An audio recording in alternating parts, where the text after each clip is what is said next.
Baba D, makore awanda zvimwe zvacho zvauda kumbodzokerwawo kunana Tezvara. Izvozvo ndakutonyara kuti shuwa kuroorwa gorero nanhasi nevana vakura inde mhuri yakura zvimwe zvacho hazvichaiti baba Badi. Nyaya muri kutaura maidhi ndiri kuiziva. Ipapo pava ndenge ndikutomirira kuti ndikangoita chigepi changu chemari tobva tatombodzokera kunana Tezvara tombotobvisawo kuti varambe vachiziva kuti mukwasha ariko. Shuwa iye zvimwe zvacho hazvizoiti.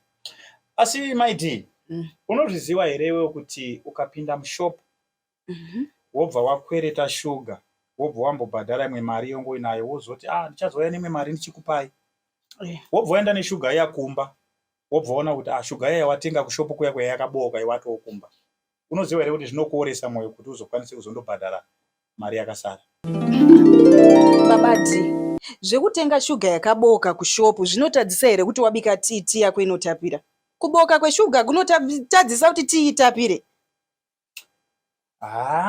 Papo panonetsa manje maidhi because hauchazivi kuti shuga yacho yakaboka sei, yakaborwa nani.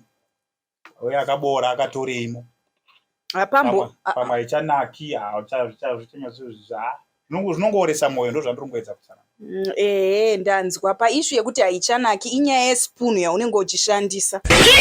Ukashandisa kasipunu kemwana akasviki pasi pane shuga mukapu. Panoda kushandiswa sipunu chaiyo ndokuti unzwe shuga iri pasi. Ende futi munaziva kuti pane type yemasipunu ariko. Kune kasipunu kemwana katiri kutaura kasingasviki kune shuga zvokusvika pakuzoti shuga yakavhurika haitapiri. Koita teaspoon, koita tablespoon, koita cooking spoon. Ariko masipunu iwaya aya. Ukashandisa iyoyo munonzwa kutapira kweshuga. Muri kuti chiini maidhini? Panyaya iyo yamuri kutaura saka muri kuti inini ndinoshanda ka teaspoon kadiki here, muri kuti chiko? Baba tiri kutaura nyaya yeshuga kuti shuga ikashandiswa kasipunu kadiki haisvikurungi sipunu haikurungi shuga iri pasi mukapu. Saka ndozvandokubvunza kamaidhi kuti saka inini ukunditi nekadiki here kasipunu kati muri kuti chii apa? Handizonyatsonzwisisa. Muri kutaura nyaya yemi maidhini? Kwai mumbotaura nyaya iyi yamatanga? Handitaura nyaya yeshuga. Saka imurora kuti shuga yakanga yakavhurwaka iri kutadza kutapira ndo iri kuita kuti isabhadharwe mari yakasara yeshuga. Aiwa saka ora chindiudzai pandiri kangu kacho ora. Saka muri ndiri kukurunganika ndinekadiki. Muri kuti aiwa inini advice anditopa kuti shandisai masipunu anoita kana cooking spoon dziriko dzinotapirisa shuga.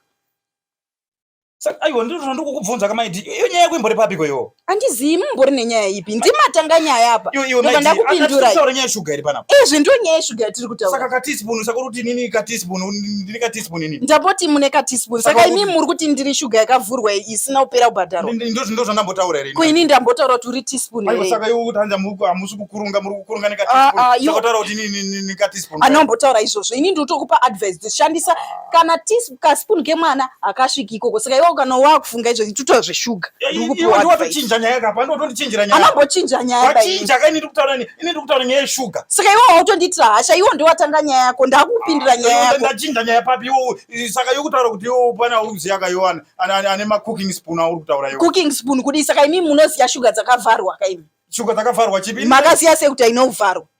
No.